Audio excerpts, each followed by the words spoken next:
ओए disco man भाई, धोलेरा में प्लॉट लेगा धोलेरा में। Oh yes, I am a disco dancer. हाँ भाई, धुलेरा में क्या मिल रहा है बता तो सही, क्या मिल रहा है?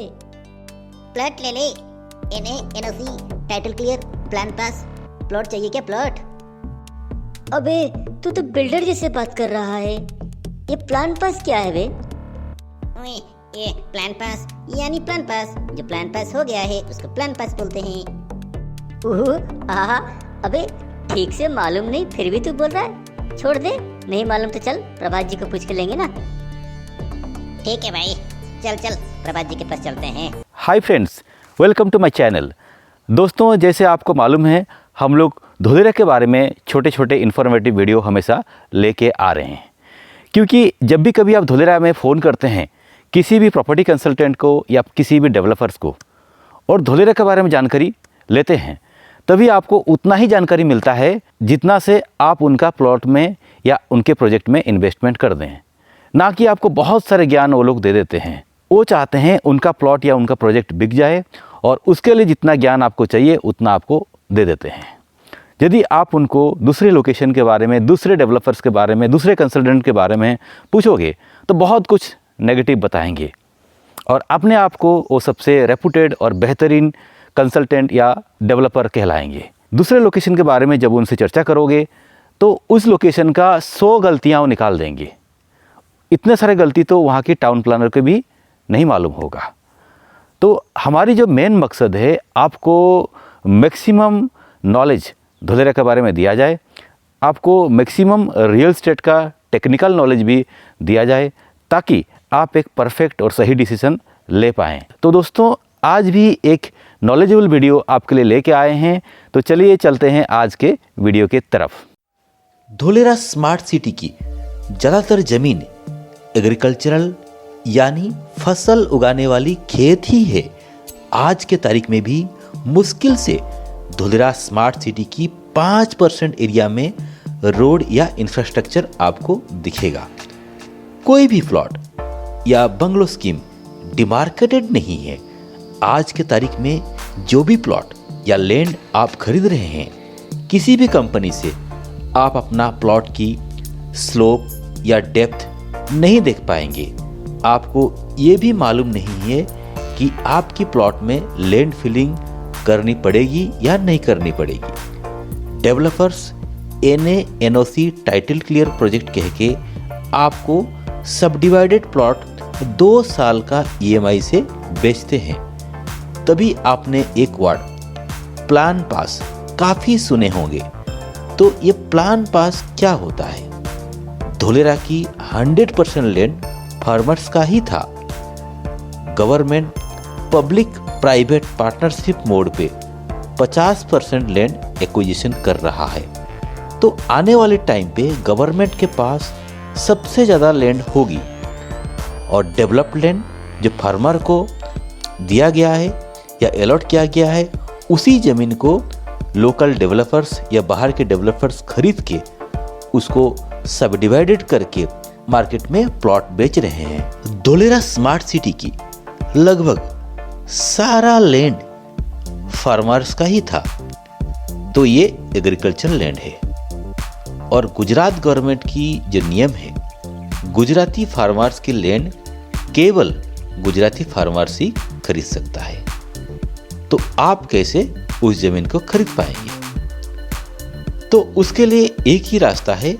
यदि उस जमीन की लैंड यूज चेंज कर दिया जाए यानी एनए करवा दिया जाए, तो उसको कोई भी खरीद सकता है।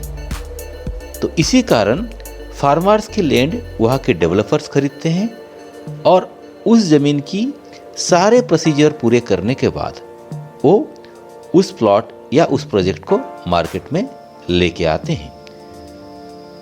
तभी ये प्लान पास प्रोजेक्ट की बात होती है। आप इसको चेंज ऑफ लैंड यूज भी कह सकते हैं।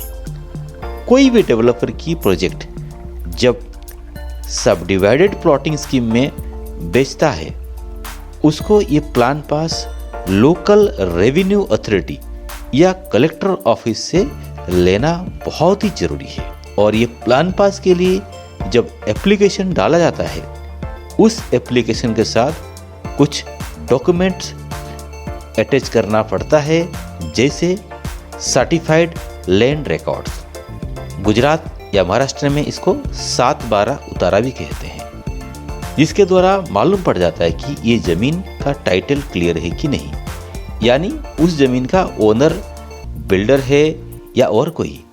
यदि बिल्डर के पास बेचने के लिए टाइटल नहीं रहेगा तो आप वहाँ से वो ज़मीन खरीद नहीं सकते हैं। जैसे 7/12 में यदि डेवलपर का नाम नहीं है तो आप डेवलपर को चेक कैसे दे पाएंगे। ऐसे 2 नंबर पे certified copy of land map, जो ज़मीन जहाँ पे है उसकी लैंड मैप आपको अटैच करना है। 3 नंबर पे मेजरमेंट प्लान या लैंड सर्वे या लैंड इंस्पेक्शन करवाना जरूरी है, जो गुजरात में इसको मापनी भी कहते हैं, जो एक प्रकार की लैंड रिकॉर्ड है। 4 नंबर पे लेआउट प्लान या site plan.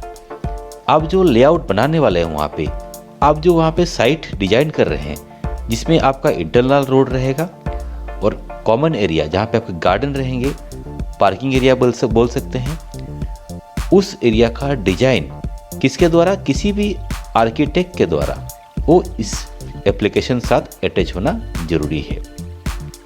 NOC from local authority. आपकी जो ज़मीन है उसका एनओसी, चाहे ग्राम पंचायत से चाहे म्यूनिसिपैलिटी से, यदि इंडस्ट्रियल प्लॉटिंग कर रहे हैं तो पोल्यूशन कंट्रोल बोर्ड से, यदि हाईवे के आसपास है तो हाईवे बोर्ड से, या तो SIR अथॉरिटी से एनओसी लेना बहुत ही ज़रूरी है। और 6 नंबर पे ये देखा जाएगा कि वो जो ज़मीन का जो प्लान पास के लिए आप फाइल डाल रहे हैं, वो ज़मीन फ्यूचर में गवर्नमेंट की डेवलपमेंट या एक्विजिशन में तो नहीं आने वाला है। ये सब कुछ तैयार होने के बाद आपकी फाइल लेने के लिए जाएगी, यानी प्लान पास के लिए जाएगी। ये application planning and development authority के द्वारा वेरीफाई किया जाता है। किसके साथ? Master plan, zone, FSI, forest, CRZ या टाउन प्लानिंग के गाइडलाइन के मुताबिक क्रॉस वेरीफाई किया जाता है। उसके बाद ये चेंज ऑफ लैंड यूज के लिए तैयार हो जाती है। फाइनली आपको ये चेंज ऑफ लैंड यूज का चार्जेस यानी NA चार्जेस गवर्नमेंट को या अथॉरिटी को पे करना पड़ता है। सारे लोकल बायलॉज के मुताबिक NA ऑर्डर दिया जाता है, जो कमर्शियल, रेसिडेंशियल या इंडस्ट्रियल भी हो सकती है। प्लॉटेड स्कीम के लिए प्लान पास जरूरी है, जिससे इजीली आप अपना डिमार्केटेड प्लॉट रजिस्ट्रेशन या पीसफुल पोजीशन लेने में कोई दिक्कत नहीं होगी। यदि आप एक कमर्शियल लैंड बिना प्लान पास के स्कीम में ले लिया है, जिसमें एक बड़ी जमीन के हिस्सा समझिए 6 लोगों को दिया गया है, तो उस केस में क्या हो सकती है? उस केस में उस जमीन की एक ही 7/12 में आपके साथ जो 5-6 लोगों ने प्लॉट खरीदे हैं, सबकी नाम एक ही 7/12 में आएगा। या तो डेवलपर क्या किया, उस 6 या 7 आदमी का एक सोसाइटी बना दिया और उन सोसाइटी को एक 7/12 के नाम पे चढ़ा दिया, या तो वो 7/12 में डेवलपर का ही नाम दिखेगा। तो ये सारे कंडीशन में जब वहाँ से आप निकलना चाहोगे, जब अपना ज़मीन या प्लॉट दूसरे को बेचना चाहोगे, तब सबसे आपको NOC लेना पड़ेगा।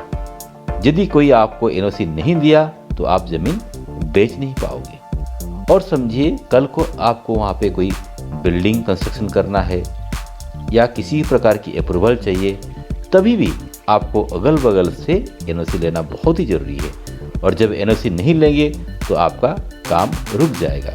ऐसे ही किसी प्रकार की जो बिजनेस भी करेंगे, वहाँ पे किसी प्रकार की वहाँ पे एक्टिविटी करना चाहेंगे, हर वक्त आपको NOC लेना बहुत ज़रूरी है, जो कि काफ़ी परेशानी में आपको डाल सकती है। तो आप ये प्लान पास के बारे में और इसकी इम्पोर्टेंस के बारे में थोड़ी बहुत ज़रूर जान गए होंगे। तो अगली बार कोई भी प्लॉटेड स्कीम, चाहे वो रेसिडेंशियल हो, चाहे वो सिटी सेंटर हो, चाहे वो नॉलेज आईटी हो, चाहे वो हाईएसएस कॉरिडोर हो, चाहे वो इंडस्ट्रियल हो, आपको ये डॉक्यूमेंट ज़रूर चेक करना है। आपको क्या पूछना है? आपको पूछना है प्रोजेक्ट प्लान पास है क्या? तो फ्रेंड्स, ये था आज का वीडियो। यदि वीडियो आपको अच्छा लगा तो प्लीज़ लाइक बटन दबाइए और जितना हो सके वीडियो को आप अपने फ्रेंड सर्कल में शेयर करिए। और धोलेरा को आप अपने मन में एक अपॉर्चुनिटी की तरह ट्रीट करिए, क्योंकि ये एक अपॉर्चुनिटी है। इस अपॉर्चुनिटी से आपको मैक्सिमम बेनिफिट उठाना है। और मैक्सिमम बेनिफिट उठाने में कहीं पे भी कुछ कन्फ्यूजन हो, नीचे मेरे नंबर पे आप कॉल या व्हाट्सअप कर सकते हैं। यदि आपने हमारे चैनल अभी तक सब्सक्राइब नहीं किया तो सब्सक्राइब करके भी रखिए। आज के लिए आप लोग हमें इजाज़त दीजिए। Bye bye, take care.